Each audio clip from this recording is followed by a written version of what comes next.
जिनका परम पावन चरित जल निधि समान अपार है। जिनके गुणों के कथन में गणधर न पावे पार है। बस वीतराग विज्ञान है जिनके कथन का सार है। उन सर्वदर्शी सन्मति को वंदना शत बार है। उन सर्वदर्शी सन्मति को वंदना शत बार है।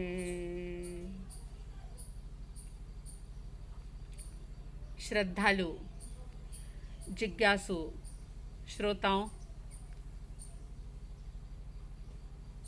32 आगमों का सार श्रीमद जी ने इस आत्मसिद्धि शास्त्र के अंदर उतार दिया। इसकी एक एक गाथा का विवेचन करना, इसको समझना, जिसमें कि अद्भुत अपार रहस्य भरे हुए हैं, आपकी हमारी अल्पमति के द्वारा इसका विशद विवेचन करना भी बहुत मुश्किल है। लेकिन जैसा कि आचार्य मानतुंग सूरी जी महाराज आदिनाथ परमात्मा की भक्ति करते हुए, स्तुति करते हुए कहते हैं कि हे परमात्मन, आपके अनंत गुण जिसका वर्णन करना मेरी जुबान का सामर्थ्य नहीं, लेकिन फिर भी आपके प्रति रही हुई भक्ति जो मुझे आपकी स्तुति करने के लिए प्रेरित कर रही है, मुखर कर रही है। जैसे आम्र मंजरी आती है तो कोयल को कोई कहता नहीं, लेकिन कोयल अपने आप ही कूकने लग जाती है। जैसे आम्र मंजरी को देख करके कोयल कूकती है, ठीक इसी प्रकार से एक भीतर में अहोभाव के कारण से, सामर्थ्य नहीं होने के बावजूद भी एक अपने भाव को प्रस्तुत करने का ये एक अल्प सा प्रयास किया जा रहा है। 112 गाथाएं इसकी संपन्न हुई थी और 113वीं गाथा के अंदर श्रीमद जी बहुत ही अद्भुत दशा का वर्णन करते हैं। जैसा कि आप ध्यान दे रहे हैं, गौर कर रहे हैं कि कितनी सुंदर मोक्ष मार्ग की पूरी प्रोसेस इसके अंदर बताई है। मोक्ष मार्ग पर चलने की पात्रता, योग्यता क्या हो सकती है, कैसी होनी चाहिए, इस मार्ग पर चलने का अधिकारी कौन होता है, वो सारी चीज़ों का बड़ा ही अद्भुत तरीके से वर्णन किया गया। अब इस 113वीं गाथा के अंदर बता रहे हैं, जैसा कि 112वीं गाथा में आपने सुना था कि जब सम्यक दर्शन गहरा होता है, वर्धमान होता है, बढ़ता चला जाता है, तो क्या होता है कि मिथ्या आभास जो हैं, व्यर्थ के प्रपंच अपने आप छूटते चले जाते हैं और फिर चरित्र का उदय होता है। और चरित्र का उदय होने के साथ वीतराग पद में वास होता है, यानी वीतरागता की प्राप्ति होती है। अब इस 113वीं गाथा के अंदर श्रीमद जी कह रहे हैं कि जब वीतराग अवस्था प्राप्त होती है, यानी केवल ज्ञान की अवस्था जब प्राप्त होती है, तो क्या होता है। बड़ा ही अद्भुत चित्रण है इसके अंदर। कहा, केवल निज स्वभावनो अखंड वर्ते ज्ञान, कहिए केवल ज्ञान ते देह छता निर्वाण। केवल निज स्वभावनो, निज स्वभाव का, आत्म स्वभाव का अखंड वर्ते ज्ञान। अखंड शब्द बहुत महत्वपूर्ण है। अखंड यानी जो कभी खंडित नहीं होता, सिर्फ और सिर्फ निज स्वभाव का अखंड ज्ञान बहता रहता है, वर्तता रहता है।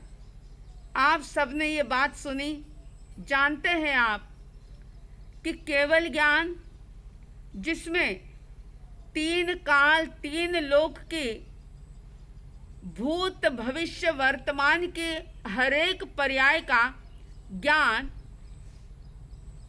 जो केवल ज्ञानियों के ज्ञान के अंदर झलकता है। तीनों काल की प्रत्येक पर्याय, सारी चीजें बिल्कुल हाथ में रखे हुए आंवले की तरह स्पष्ट और क्लियर दिखती है। अगर दीवार के सामने, वाल के सामने कोई भी वस्तुएं पड़ी हो, तो वाल में, दीवार में वो वस्तु प्रतिबिंबित नहीं होती। लेकिन अगर सामने शीशा हो, आईना हो, और आईने के सामने जो कुछ भी आता है वो सारा आईने के अंदर प्रतिबिंबित होता है।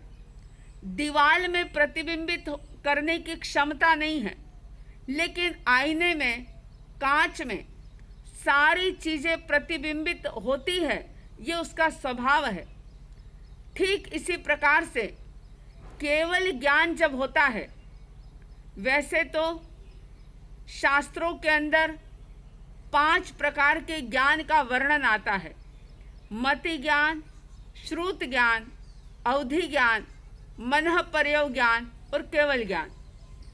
अब जब तक केवल नहीं होता, केवल ओनली ज्ञान, मात्र ज्ञान, सिर्फ ज्ञान, यानी आत्मा का जो स्वभाव है, जो भीतर का ज्ञान है, वो पूर्णतया प्रकट हो जाता है।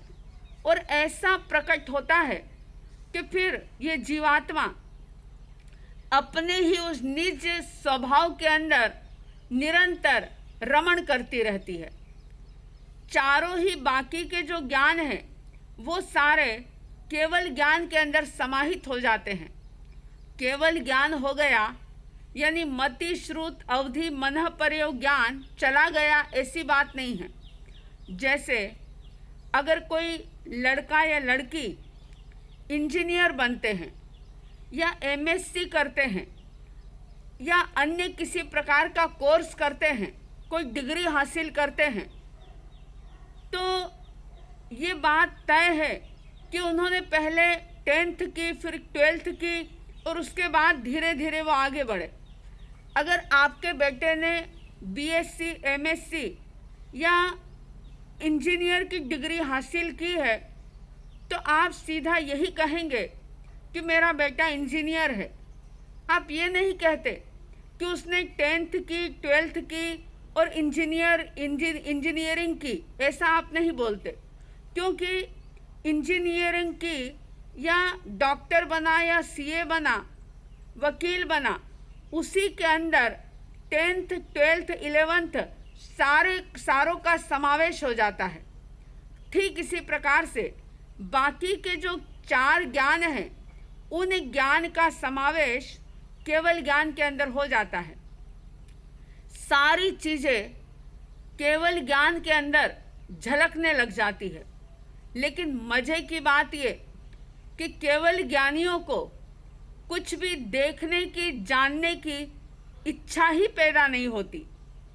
आज तो इंसान की हालत ऐसी है कि ज्ञान कुछ भी नहीं है, अज्ञानी है या अल्पज्ञानी है, लेकिन फिर भी दूसरों की जिंदगी में झांकना, दूसरा क्या कर रहा है, क्यों कर रहा है, कैसे कर रहा है, सारा जानने की जिज्ञासाएं रखना, जानने की कोशिश करना। और केवल ज्ञानी जिनके 4 घन घाती कर्म पूर्णतया क्षय हो जाते हैं और जो केवल ज्ञान और केवल दर्शन को प्राप्त कर लेते हैं, उनके ज्ञान में भूतकाल, वर्तमान काल और भविष्य काल, तीनों काल की, तीनों लोक की समस्त पर्याय, पल पल की, एक एक समय के पर्याय एक साथ उसके अंदर झलकती है। लेकिन फिर भी ना उनको कोई इच्छा होती है, ना कोई चाहत होती है, ना कोई राग होता है, ना कोई द्वेष होता है किसी भी प्रकार की बात को देखते हुए भी, क्योंकि अखंड वर्ते ज्ञान। और किसका? केवल निज स्वभावनो, निज के स्वभाव का ही ज्ञान अखंड रूप से वर्तता रहता है। बड़ी प्यारी बात है इसके अंदर, केवल निज स्वभावनो अखंड वर्ते ज्ञान, कहिए केवल ज्ञान ते देह छता निर्वाण। 12वें गुणस्थान के पहले तक की जो भी भूमिका होती है उसमें उत्थान भी होता है और पतन भी होता है, दोनों चीज़ें चलती रहती है। जीव पुरुषार्थ करता है अपने निज स्वभाव को जानने का, समझने का, उसमें टिकने का, उसमें विचरण करने का पुरुषार्थ करता है। कभी तो ये पुरुषार्थ सही दिशा में जाता है और कभी कभी ऐसा भी होता है कि व्यक्ति का पतन भी होता है। यानी पहले गुणस्थान से लेकर के तो 12वें गुणस्थान तक जब तक मोहनीय कर्म पूर्णतया क्षीण नहीं हो जाता, तब तक उत्थान और पतन की क्रियाएं चलती रहती है। लेकिन जैसे ही 12वें गुणस्थान के अंत में मोह कर्म, और सिर्फ ना केवल मोह बल्कि ज्ञानावरणीय कर्म, दर्शनावरणीय कर्म, मोहनीय कर्म और अंतराय कर्म, ये जो 4 आत्मा के कट्टर दुश्मन हैं, आत्मिक गुणों का घात करने वाले हैं, इसलिए इनको घाती कर्म कहा। जैसे ही 12वें गुणस्थान तक ये जीवात्मा पहुंचती है कि चारों ही घाती कर्म नष्ट हो जाते हैं। और जैसे ही घाती कर्म नष्ट हुए कि केवल ज्ञान और केवल दर्शन प्रकट हो जाता है। और जब केवल ज्ञान प्रकट हो जाता है तो केवल ज्ञान प्रकट होने के बाद 13वां गुणस्थान, जिसको सयोगी गुणस्थान कहा जाता है, सयोगी केवली गुणस्थान, यानी योग रहते हैं उसके अंदर, मन का योग, वाणी का योग, काया का योग। और इसके साथ, क्योंकि योग तभी होते हैं जब वेदनीय कर्म हो, नाम कर्म हो, गोत्र कर्म हो और आयुष्य कर्म हो। इन 4 अघाती कर्म के कारण से ही ये योग होते हैं। लेकिन बात कैसी है कि मन वचन काया होने के बावजूद भी वे कभी भी विभाव में नहीं जाते और देह छता निर्वाण रहते हैं।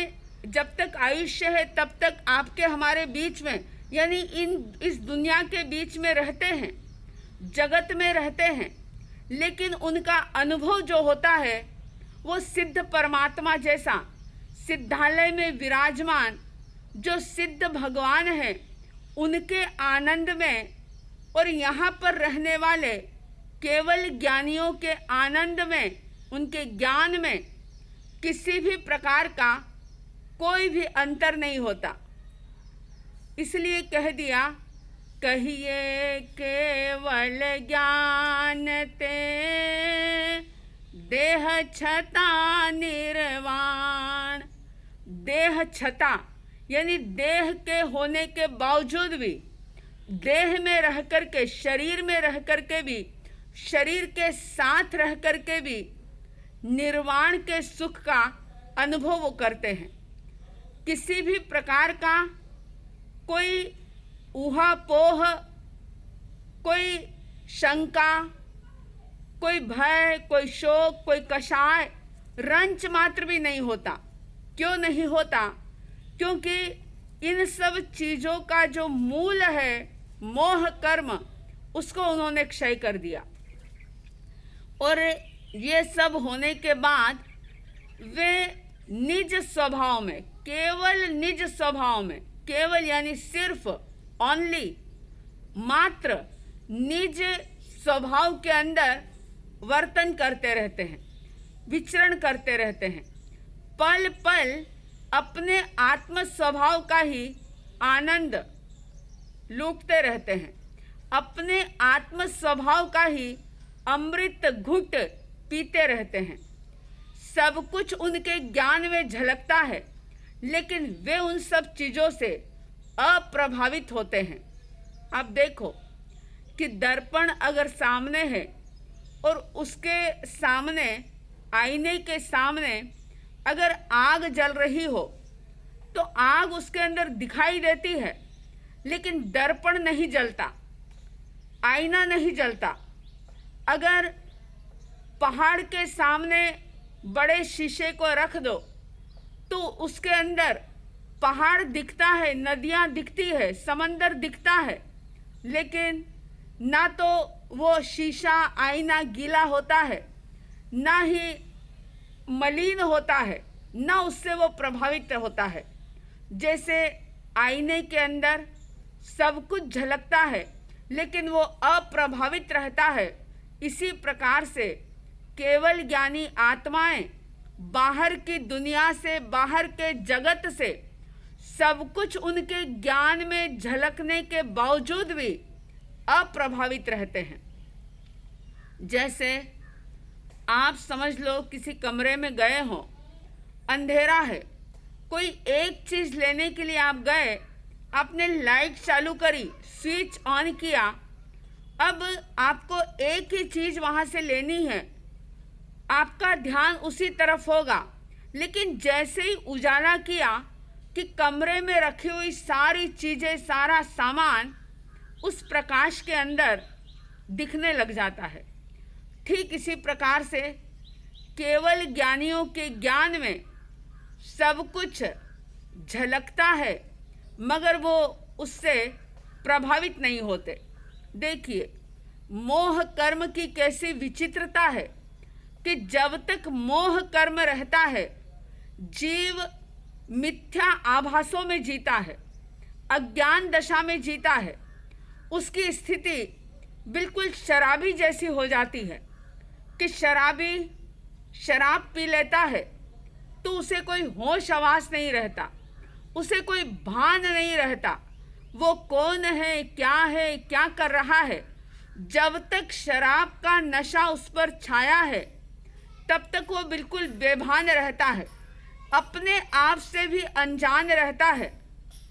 ठीक इसी प्रकार से जिस जीवात्मा पर मोह का नशा छाया होता है वह भीतर में ज्ञान घन पिंड आत्मा के बावजूद भी वह अज्ञानी बना फिरता है, अपने आप से अनजान रहता है, अपने को पहचान नहीं पाता और सुख का, आनंद का निधान होने के बावजूद भी वो भिखारी बनकर के इधर उधर भटकता रहता है। बहुत गहरी है ये 113वीं गाथा, जिसमें कि शुद्ध समकित की प्राप्ति के बाद, कषायों को पूरी तरह से नष्ट कर देने के बाद जो जीवात्मा केवल ज्ञान और केवल दर्शन को प्राप्त कर लेती है, वह सिद्धालय में विराजमान सिद्ध परमात्मा की तरह इस देह में रहने के बावजूद भी आनंद का अनुभव करती है। इसलिए कह दिया, केवल निज स्वभावनो अखंड वर्ते ज्ञान। ज्ञान अखंड रहता है, जरा सा भी खंड खंड नहीं होता। उस ज्ञान की धारा, उस अमृत के घूंट पीने की जो धारा है, जो आनंद के अनुभव का जो एक धारा है उसकी, वो जरा सी भी खंडित नहीं होती, अखंड बनी रहती है। जब तक केवल ज्ञान नहीं होता, मति ज्ञान हो, श्रुत ज्ञान हो, अवधि ज्ञान हो, मनः प्रयोग ज्ञान भी व्यक्ति प्राप्त कर ले, लेकिन आनंद की धारा अखंड नहीं रहती। कभी वह सुख से प्रभावित होता है, कभी वो दुख से प्रभावित होता है। यानी ज्ञान और अज्ञान दोनों ही उसके साथ चलते रहते हैं। मगर केवल ज्ञान प्राप्त होने के बाद उसके ज्ञान की धारा अखंड रूप से बरतती रहती है और उसी को केवल ज्ञान कहा। कहिए केवल ज्ञान ते देह छता निर्वाण। देह छता यानी देह के होने के बावजूद भी वो निर्वाण अवस्था के सुख का अनुभव करते हैं। बस शरीर होता है, शरीर की सारी क्रियाएं होती है, लेकिन उनके साथ किसी भी प्रकार का जुड़ाव नहीं होता। तो इस प्रकार से ये 113वीं गाथा संपन्न होती है। केवल ज्ञानी भगवंतों के प्रति आप में, हम में, सब में एक अहोभाव जागे, भीतर की भक्ति जागे और केवल ज्ञानियों की सिद्ध परमात्मा की भक्ति करते हुए आप और हम भी उस केवल ज्ञान को प्राप्त करने के मार्ग पर आगे बढ़ सकें। हार्दिक हार्दिक शुभ मंगल भावनाओं के साथ जय प्रभु महावीर, जय गुरु आनंद।